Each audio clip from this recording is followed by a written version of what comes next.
It's Monday, and that so happens to be the day that I like to talk about monsters. I'm Geoff Arbuckle, and this is Monster Mondays presented to you by Film Seizure. You can catch new episodes of Film Seizure with myself and Jason Oliver on Wednesdays, but Mondays, well, they're for me to talk about monster movies. Now, of all the nostalgia I surround myself with and all the things I tend to talk with such reverence from my younger years, and particularly my high school years, the one thing I tend to kind of downplay is not so much a particular movie or television show or some other specific event. It's actually an entire summer.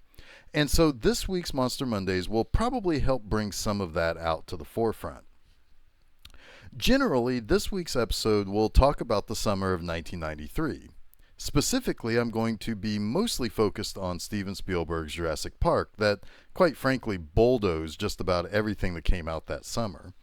I'll come back around to those amazing box office stats that I didn't even know about until more recently in just a few minutes.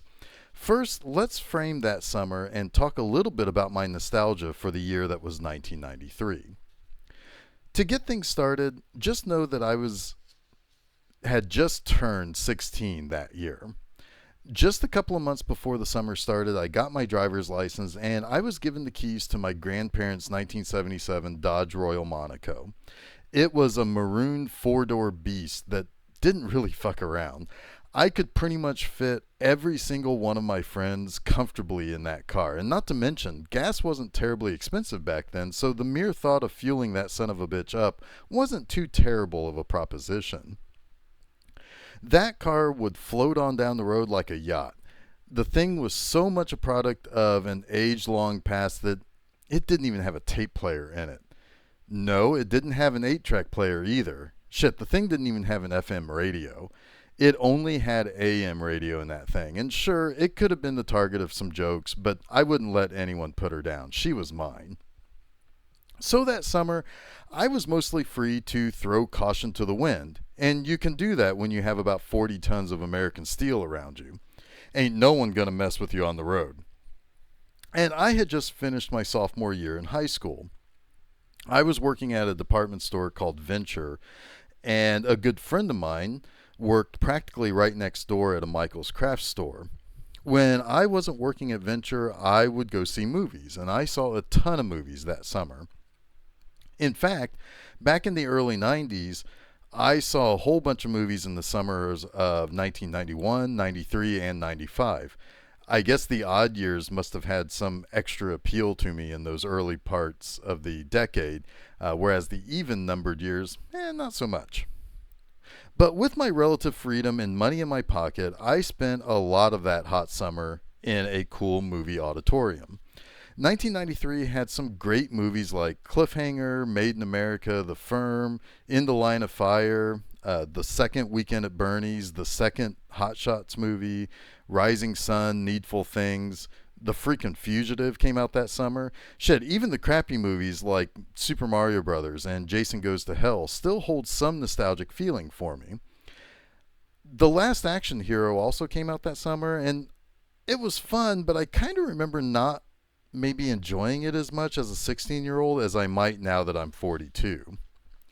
But that summer mostly belonged to two movies that just struck at the very deepest parts of my soul. The aforementioned Jurassic Park, that I promise I'll be getting around to shortly, and So I Married an Axe Murderer, starring Mike Myers of Saturday Night Live fame. To this day, I still love those two movies, and I might even love So I Married an Axe Murderer even more than Jurassic Park. My love of those two movies are due to two very different things. Jurassic Park had dinosaurs. Holy shit, did it have dinosaurs. However, So I Married an Axe Murderer had a spectacular soundtrack, the adorable Nancy Travis, and quotable lines from Mike Myers. Not only that, but the comedy was not quite as lowbrow to my 16-year-old brain.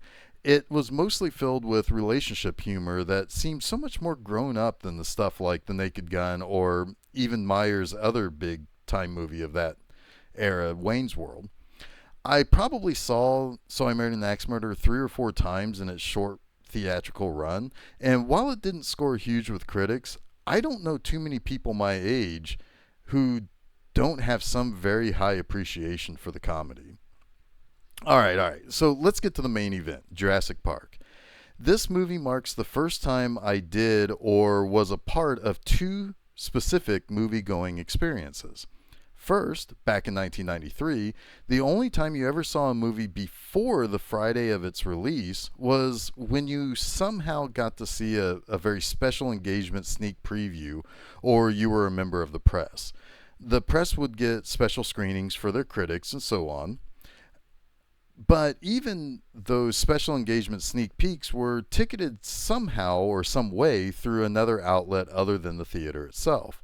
Sometimes it was part of a giveaway through a radio station or a specific place of business, etc. Jurassic Park, at least at the General Cinema Theater I saw it in Greenwood, Indiana, actually sold tickets to a special 8 p.m. Thursday night showing of the movie the night before it was released to the public. I have no recollection of how I knew about this or how I got to do this, but I also vaguely remember an event I attended on my own where a whole bunch of trailers for summer movies were being shown at that theater. I think because I participated in that or was part of some sort of special sign up club or something, I got the chance to buy a couple of tickets to that special engagement of Jurassic Park.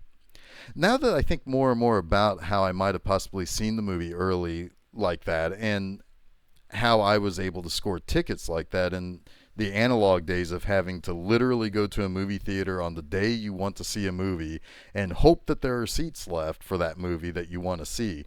It's driving me nuts trying to figure out how that happened and how I got so lucky to see a movie in a special engagement like that. And if you're thinking, geez, you old fart, how could you ever forget something like scoring early passes to see one of the biggest movies of all time? Well, kids, you'd be surprised how fast your memory will start to slip in the decades that follow. Anyway, I said that there were two things about seeing that movie that were first time things for me that seem so mundane today. First, I saw the movie the night before it came out. The other thing was that this was the first time I saw a movie that was presented in digital CD quality sound. Well, maybe it wasn't the first time, but it was absolutely the first time that it was advertised prior to the movie beginning. Remember CDs? They aren't quite as popular as they used to be, but even in 1993, they weren't super popular for everyone yet. Vinyl records were on their last legs as a format for recordings and music, but cassette tapes were still very strong. It wasn't even widespread to have CD players in your car at the time. CD boomboxes weren't on the mass market, but maybe 3 or 4 years at the time that this movie came out.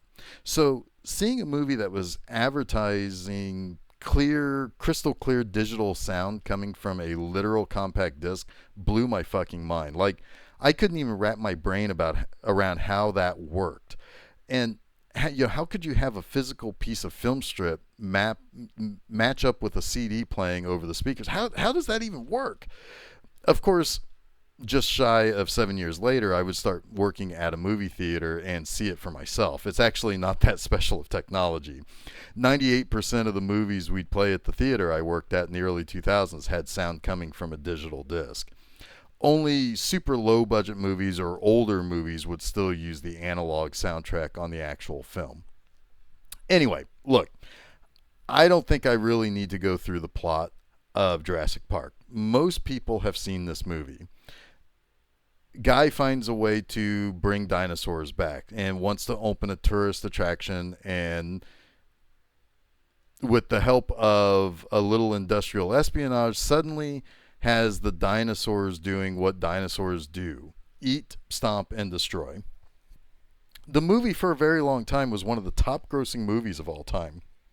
In fact, it ended its theatrical run as the #2 movie at the domestic box office behind only E.T. the Extraterrestrial. When you take in all the worldwide box office receipts, it was the highest grossing movie of all time, and the movie whose record could only be surpassed by Titanic when that film became the first ever billion-dollar grossing movie worldwide in 1997. Jurassic Park did get nominated for 3 Oscars for sound editing, sound mixing, and visual effects, and it won all 3 categories, and rightfully so. So let's talk about the three things that I like about this movie. Narrowing it down to just three things could be tough for some, me included, but let's give it a shot. First, the characters, from the top tier characters like Sam Neill's Dr. Grant or Laura Dern's Dr. Sattler or Jeff Goldblum's Dr. Malcolm, all the way down to Wayne Knight's Nedry or Sam Jackson's Ray Arnold, are so well defined and memorable. Hell, there's a popular meme with Wayne Knight's Nedry in a particularly funny scene that is often used online when somebody makes a fuss over something that is hardly a big deal at all. Naturally, most people are immediately drawn to the dry wit and, I guess, somewhat sexual machismo of Jeff Goldblum's character. That's almost a whole phenomenon that lives apart from the Jurassic Park movie itself. Every character has a clearly defined personality and set of goals, and they all have something to do in the movie itself. There really aren't any token characters that are only there to service the plot. While I say I don't really mind the first Jurassic World reboot movie, there are token characters there, characters that are just mere cannon fodder, and they're really not very well fleshed out or clearly defined people with clear motivations and so forth. This first Jurassic Park movie features things that characters do that even if the guy showed up for a couple of scenes, he did something memorable. That guy who got eaten in the Porta-John, that's memorable. That kid asking about the Velociraptor at the beginning of the movie, yeah, he's pretty memorable too. It's a great cast and a great set of characters. Second, I don't think it's possible to talk about almost any of Spielberg's movies without talking about the score. Of course, this is a John Williams score. Here's a guy who's been nominated for like 400 Oscars. His scores are so memorable that they're basically woven into the very fabric of movie fans. Of course, you know his Star Wars theme, Indiana Jones, Superman, Jaws, Close Encounters, E.T., the list goes on and on. Jurassic Park's score is most definitely one of the more memorable ones, and one that is able to so easily conjure up images of dinosaurs grazing in the fields, of Ilsa Nublar, or an angry and hungry T-Rex chasing our heroes in a Jeep. But he didn't even get an Oscar nomination for this movie. However, he did win the Oscar for Best Score in 1993 because he scored Spielberg's other very famous and memorable 1993 epic, Schindler's List. It's crazy to think of how well regarded he is, and 1993 was the last time he actually won an Oscar for any of his scores. Finally, oh man, the dinosaurs. Growing up in the 80s, there was so much attention paid to dinosaurs. Sure, they were always around in books, movies, or museums, or at least they were long before me, I guess. But the whole subject of these prehistoric creatures seemed to kind of explode in the 80s. From movies about finding dinosaurs hidden in remote places on the planet, to cartoon dinosaurs, to the Dinobots on the Transformers TV show, the dinosaur boom happened in the 80s.